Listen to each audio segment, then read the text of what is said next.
Fala galera, tudo bem com vocês? Vamos lá para mais uma aulinha, dessa vez iniciando as vias biliares, CPRE.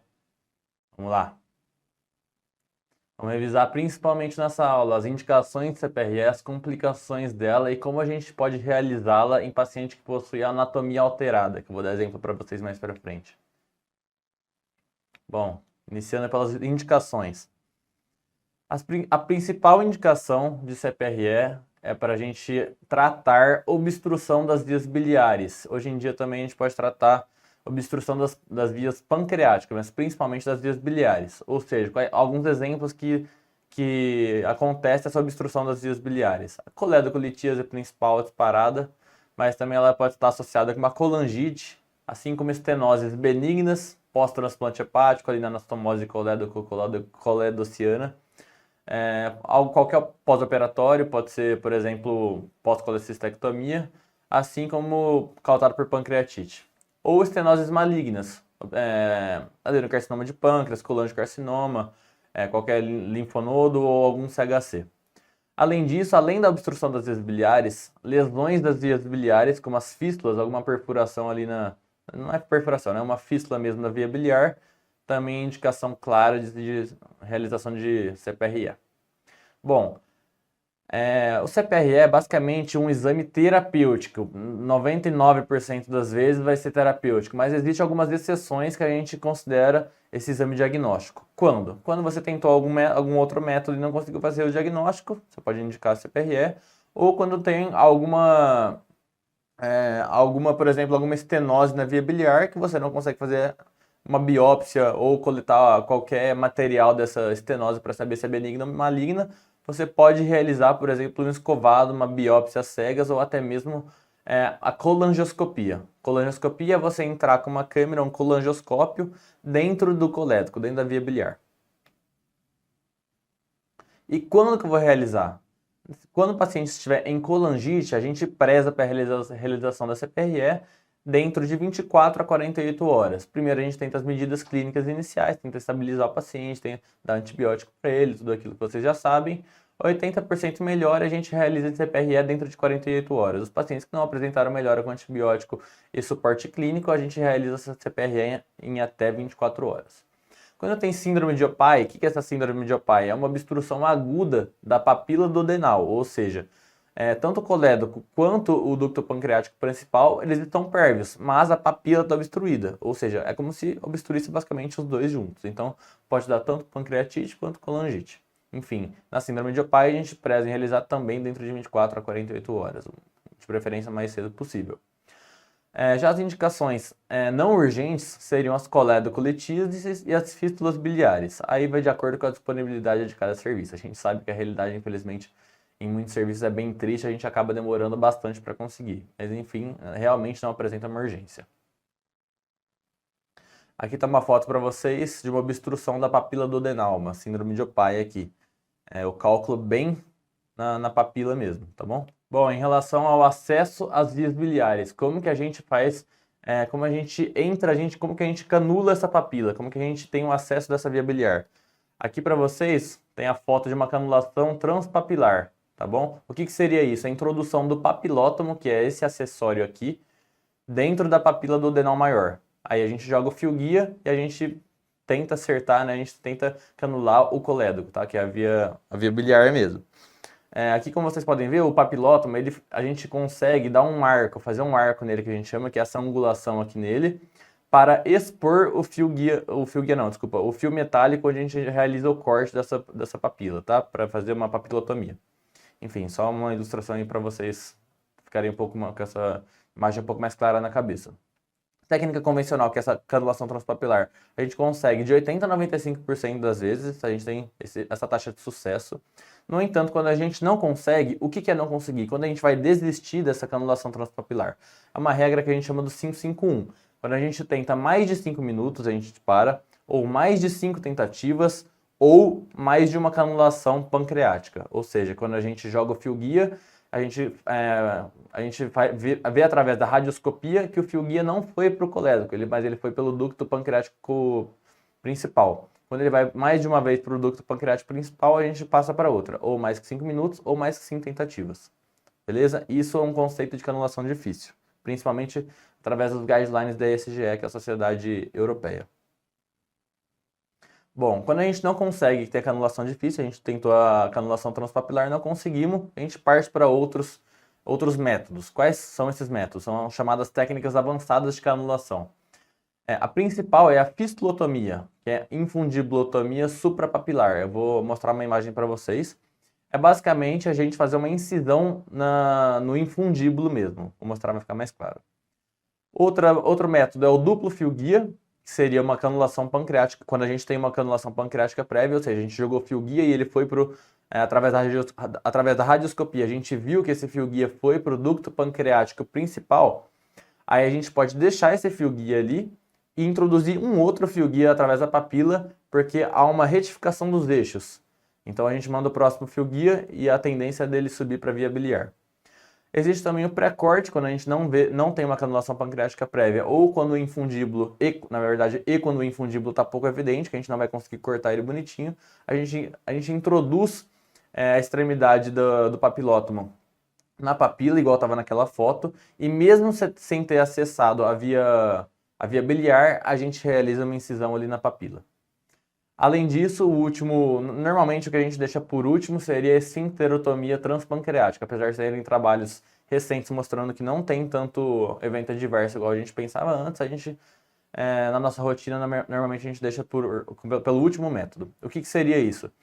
A gente joga o fio guia quando a gente canula o ducto pancreático comum, o ducto pancreático principal, a gente joga o fio guia nele, a gente introduz o papilótomo. Vou mostrar uma imagem para ficar mais claro. A gente introduz o papilótomo e de dentro do ducto pancreático principal a gente vai cortando até conseguir cortar o colédoco. Vou mostrar mais para frente para vocês.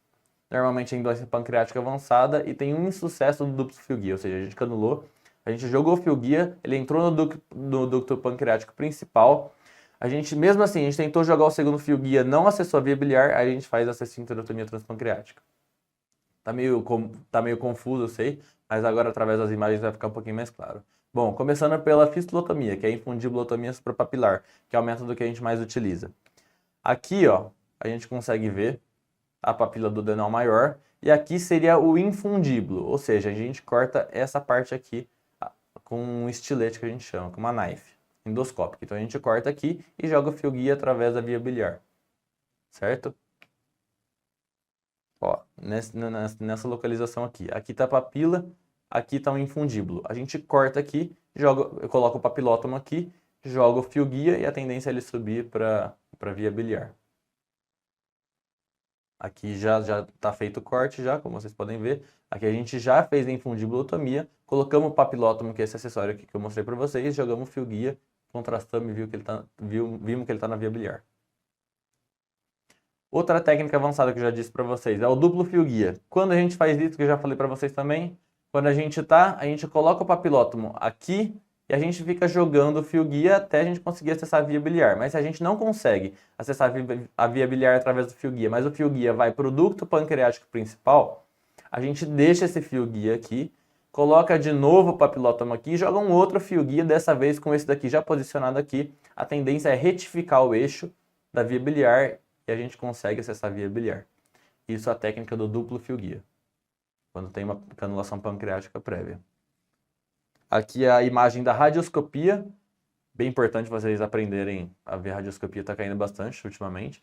Aqui é o aparelho aqui é o duodenoscópio, né, que é o endoscópio de visão lateral. Ele está retificado no duodeno, está retificado. Aqui é a abertura da papila, ou seja, a gente está dentro do duodeno com o aparelho de visão lateral, vem da papila, e a gente jogou o primeiro fio guia, ele veio para o pâncreas. Provavelmente aqui está vindo para o pâncreas, que ele é mais horizontal, ele tende a cruzar. Na verdade, isso aqui não está indo para o pâncreas porque ele não está cruzando a coluna. Normalmente o fio guia, quando ele vai para o pâncreas, a gente vê ele fazer esse trajeto aqui. Aí a gente deixa o fio guia nesse trajeto e introduz um outro subindo para a via biliar aqui, tá bom? Essa é a técnica do duplo fio guia. Aqui seria uma esfincterotomia transpancreática. Quando seria isso?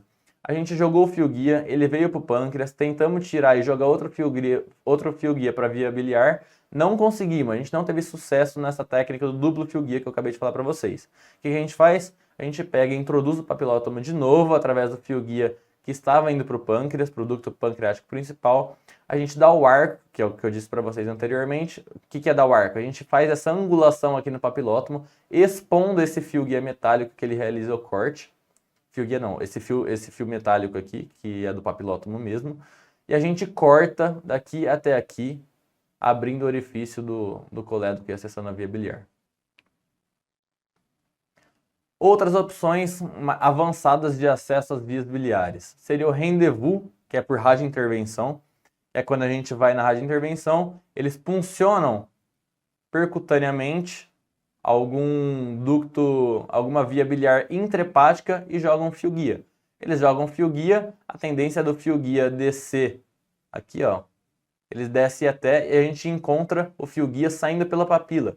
Ou seja, a radiointervenção funciona uma via biliar intrahepática, joga o fio guia e o fio guia, obviamente, vai sair na papila do adenal maior. Então, através de uma visão endoscópica, a gente captura com uma pinça de corpo estranho, pode ser, esse fio guia saindo pela papila, tira pela boca, passamos o aparelho e a gente canula, introduz o papilótomo retrogradamente. E essa é a técnica do rendezvous, tá bom? Ou através de eco. Ainda hoje em dia existem algumas técnicas avançadas através da ecoendoscopia, por exemplo, hepatogástrica, a gente coloca o aparelho do ecoendoscópio numa janela gástrica, a gente consegue acessar a gente consegue ter uma visão, uma visão através do ultrassom do ecoendoscópico.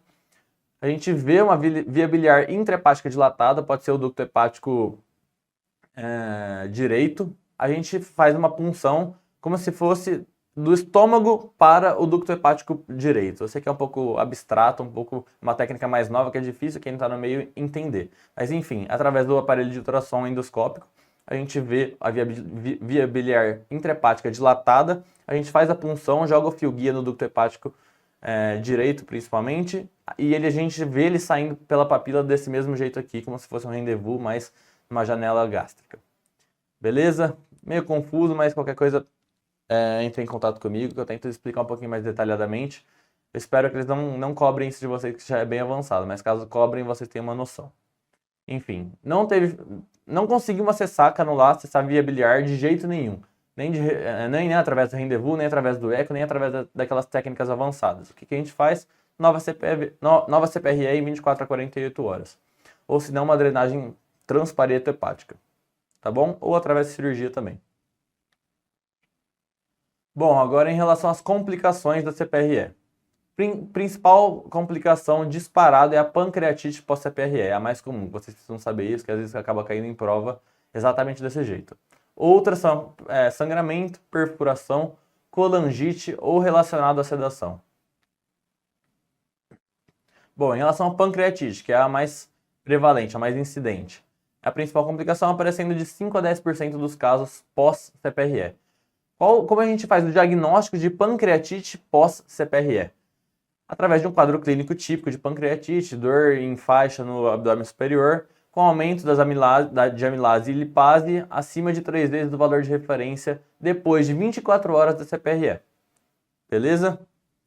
75% tem elevação das enzimas sem pancreatite, ou seja, pode ser que tenha aumentado as enzimas de amilase ou a lipase e mesmo assim não tenha pancreatite, pode ser que aumente sem ter a doença. Por isso que é importante associar com o quadro clínico também. Tá? A maioria é leve, mortalidade de 0,7%, uma mortalidade bem baixa, mas a gente não pode esquecer dela. Por que acontece essa pancreatite pós-CPRE? Principalmente pelo edema da canulação, ou seja, a gente tenta ficar jogando fio guia, a gente manipula bastante ali a papila, acaba tendo um edema dessa papila, e o edema dessa papila dificulta a drenagem da secreção pancreática através do ducto pancreático principal, tá bom? Além disso, existe disfunção do esfíncter, pode ser que o esfíncter ele não esteja funcionando muito bem depois da CPRE pela manipulação, ou até mesmo pela injeção de contraste. Contraste é um líquido bem viscoso que também dificulta a drenagem desse pâncreas, assim como a corrente elétrica. Bom, então aqui tem alguns fatores de risco, algumas coisas que a gente pode predizer a alta probabilidade desse paciente evoluir com uma pancreatite pós-CPRE. Existem os fatores relacionados ao paciente e os fatores relacionados ao procedimento. Em relação ao paciente, quando que a gente vai olhar para esse paciente antes de começar o exame e vai falar assim, esse paciente provavelmente não, mas tem uma alta chance de evoluir com pancreatite pós-CPRE. Quando ele apresentar uma suspeita de disfunção do esfíncter de Oddi, quando ele já tiver tido alguma vez pancreatite pós-CPRE, quando ele já tem história de pancreatite, mesmo que não seja pós-CPRE, pacientes jovens, mulheres e com bilirrubina normal ou ausência de pancreatite crônica. Esses são os pacientes com maior risco, tá bom? Em relação ao procedimento, quando teve uma canulação difícil, lembrem daquela regra que eu falei para vocês, do 5-5-1, 5 minutos de tentativa de canulação, ou 5 tentativas, ou uma canulação pancreática. Quando for realizada uma ampulectomia, quando for realizada uma esfincterotomia pancreática, ou quando a gente acessar a via pancreática, quando a gente tiver uma canulação pancreática, quando a gente jogar esse fio guia e ele for produto pancreático principal, quando ele tiver uma pancreatografia mais de uma vez ou agressiva, ou seja, quando a gente jogar contraste nessa via pancreática, ou quando tiver uma curta duração da dilatação e que não tiver rompido o esfíncter muito bem. Como a gente pode prevenir essa pancreatite pós-CPRE? A gente tem algumas medidas profiláticas. Basicamente, a gente pode deixar um stent, uma prótese pancreática, drenando, facilitando a drenagem dessas secreções pancreáticas, dificultando o acúmulo, assim, impedindo o acúmulo delas no pâncreas e causando pancreatite, ou seja, a gente deixa uma prótese pancreática. Hiperidratação, a gente realiza uma hiperidratação com Ringer lactato, só do paciente já ter aqueles fatores de risco, ou até mesmo indometacina ou diclofenaco via retal. Essas são as 3 medidas profiláticas para evitar a pancreatite pós-CPRE. Além disso, a pancreatite pós-CPRE ela é classificada de acordo com a classificação de Cotton. O que seria essa classificação de Cotton? Ela basicamente vê se o paciente demorou 2 a 3 dias para melhorar, se ele demorou 4 a 10 dias para melhorar, ou se demorou mais de 10 dias para melhorar dessa pancreatite. Beleza? Leve, moderado e grave. Bom, em relação à perfuração, a CPRE ela tem uma alta probabilidade de perfuração. Ela não é muito raro a gente ver perfuração pós-CPRE. Aí tem vários riscos também, tem uma classificação só de perfuração que eu vou falar para vocês, que é a classificação de Stafford. Tá? E quando que aumenta esse risco de perfuração? Quando tem alteração anatômica, estenose, e é muito ruim quando você faz o diagnóstico tardio dessa perfuração. O quadro clínico é bem parecido com uma pancreatite, porque acaba sendo uma dor abdominal, pode ter aumento de amilase e de lipase, uma vez que acaba drenando essas enzimas para a cavidade abdominal mesmo ou para o retroperitônio, tá bom? Para o diagnóstico, tomografia. Agora, em relação à classificação de Stafford, que a gente precisa saber, até porque ela muda a conduta, ela guia o nosso tratamento. Se a perfuração duodenal ela é realizada com o aparelho, ou seja, se o próprio aparelho perfurou a parede duodenal e saiu para a cavidade, seja para o retroperitônio, seja para a cavidade abdominal, é uma perfuração mais grande, é uma perfuração bem larga, então fica difícil da gente tratar através de endoscopia. A gente consegue em algumas vezes, mas na regra, e principalmente em prova, o tratamento vai ser cirúrgico. Se for na parede medial do duodeno, através da papilotomia, ou seja, a gente for realizar uma incisão, seja através da infundibulotomia, seja só com uma papilotomia mesmo, prótese recoberta ou clips, ou seja, a gente pode deixar uma prótese duodenal ou mesmo fechamento com clips, ou seja, o tratamento é endoscópico. Se teve perfuração da via biliar, ou seja, a gente tentou jogar o fio guia e o fio guia por algum motivo ele acabou perfurando essa via biliar, a gente deixa uma prótese, seja plástica ou seja metálica, impedindo cair conteúdo dessa via biliar na cavidade abdominal. Caso apresente pneumo retroperitônica, é o mais comum, ele não possui significado algum, se tiver apenas pneumo retroperitônio.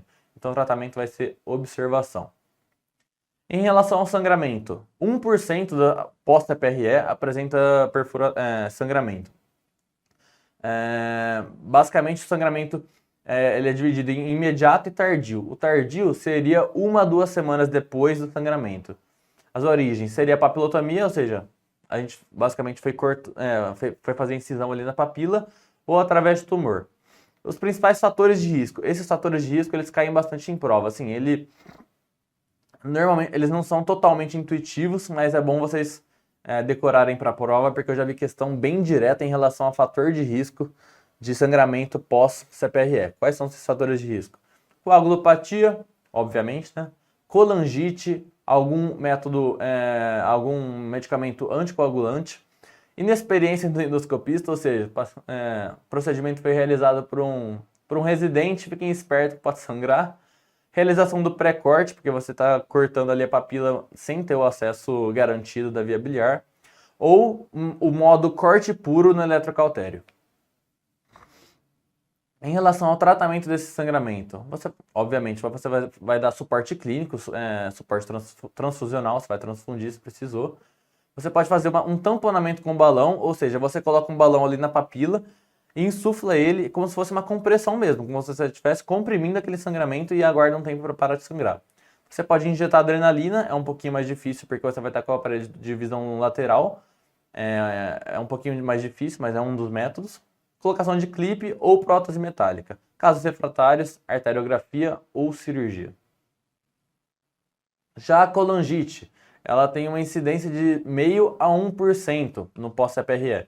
Quais são os fatores de risco? Indicações, transplante hepático, falha na drenagem, colangite esclerosante primária ou realização de colangioscopia. Então, se o paciente tiver qualquer um desses fatores de risco, se o paciente for transplantado, tiver litíase residual ou alguma estenose ou qualquer coisa que dificulte a drenagem dessa via biliar, ou colangite esclerosante primária ou colangioscopia, qualquer um desses fatores de risco, você vai realizar antibiótico profilaxia. Agora, em relação ao acesso dessas vias biliares em paciente que tem anatomia alterada. Como que a gente vai fazer o acesso da via biliar em paciente que tem anatomia alterada? O que seria essa anatomia alterada? Principalmente pós-operatórios. Bom, se o paciente já foi submetido a um BioROT1, você vai realizar CPRE normal, não vai mudar nada. Você vai ter o acesso ali à papila duodenal com o duodenoscópio sem nenhum problema. Se o paciente já tiver sido submetido a um BioROT2, ou seja, como aqui na imagem mostra, a papila duodenal está aqui. Você não simplesmente desce, porque essa alça aqui, é um pouquinho mais difícil da gente acessar. Além disso, a imagem vai estar invertida, então a gente pode acessar ou através do gastroscópio mesmo, ou através do duodenoscópio. Assim, vai depender do tamanho da alça que o cirurgião deixou, mas a princípio a gente consegue ter o acesso da via biliar com o próprio duodenoscópio. Mas lembrem sempre que a imagem vai estar invertida. A papila duodenal maior não vai estar aqui embaixo como ela costuma estar. Ela vai estar alterada, ela vai estar do outro lado. A imagem na radioscopia vai estar invertida. Tá bom? Mas a princípio a gente consegue sim com o duodenoscópio mesmo. Em relação a pacientes que foram submetidos a um bypass gástrico com reconstrução em Y de Roux, como que a gente vai fazer o acesso da papila duodenal maior nesse paciente para realizar o acesso da via biliar? Existem alguns métodos, basicamente 3. A gente pode realizar uma laparoscopia, fazer uma gastrostomia e através dessa gastrostomia a gente consegue ter o acesso da via biliar. Ou se não, através de um enteroscópio, o aparelho é muito maior, ou seja, a gente consegue acessar a papila duodenal maior através do enteroscópio mesmo, ou através da ecoendoscopia com passagem de uma LAMS, que é uma prótese, procedimento chamado gate. Ou seja, a gente vem nesse pouch gástrico, a gente passa o ecoendoscópico, a gente acha o estômago excluso, a gente faz uma punção e passa uma prótese comunicando o estômago excluso com o pouch gástrico. Aí, dentro dessa prótese, a gente passa o duodenoscópio e chega na papila duodenal maior. Aqui ficou bem claro. Ó. Aqui seria o pouch gástrico e aqui o estômago excluso. Os dois não estão comunicados. O paciente já foi submetido a um bypass. Então, a gente entra aqui com o ecoendoscópio, a gente localiza esse estômago excluso, passa essa prótese comunicando o pouch gástrico com o estômago excluso.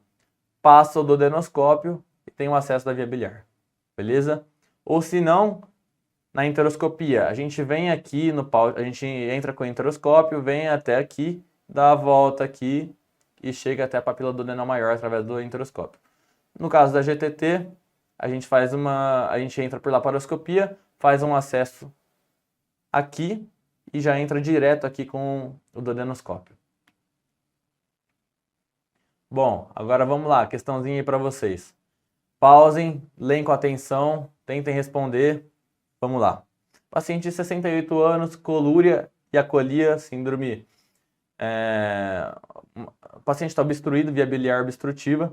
Há 7 dias, ultrassom de abdômen mostrou cólera, cistolitíase e calculosa crônica e dilatação de vias biliares intra e extrahepáticas com cálculo de 1 cm em colédoco distal. Realizada a CPRE com retirada do cálculo após infundiblotomia. Lembrem, técnica de canulação difícil, a gente realiza incisão no infundíbulo. Cateterizou a via biliar principal e introduziu a sonda do tipo basket. No primeiro dia após procedimento, o paciente evoluiu com dor em andar superior do abdômen, irradiada para a região lombar e vômitos. Ao exame físico, o paciente já apresenta ictérico, 2 cruzes em 4, frequência cardíaca de 120, temperatura de 38, dura palpação de andar superior do abdômen e extenso enfisema subcutâneo na região cervical. Ou seja, o paciente apresenta um fator de risco para perfuração, uma vez que teve canulação difícil, teve infundiblotomia. E além disso, aqui uma dica bem importante para vocês, extenso enfisema subcutâneo. Beleza? Aí acho que ficou bem claro para vocês, perfuração duodenal. Próxima questão, paciente de 71 anos, pós-operatório de duodeno, pancreatectomia, atenção aqui, paciente já manipulado, anatomia alterada, como acabei de falar para vocês, há 2 anos por adenocarcinoma de cabeça de pâncreas. Apresenta-se em unidade de pronto atendimento, com quadro de icterícia, colúria e acolia fecal associado a dor em hipocôndrio direito e febre, ou seja, o paciente provavelmente está com colangite, certo? Ultrassom demonstra lesão sólida em topografia de pâncreas com dilatação das vias biliares intra e extrahepáticas. Qual a melhor conduta para a desobstrução das vias biliares nesse momento? Paciente com anatomia alterada, provavelmente vai ter uma dificuldade no acesso, seja por qualquer outro jeito, drenagem transparieto hepática. Beleza? Qualquer dúvida aí, é só entrar em contato comigo novamente. Estarei isso aí bem claro com vocês. Valeu!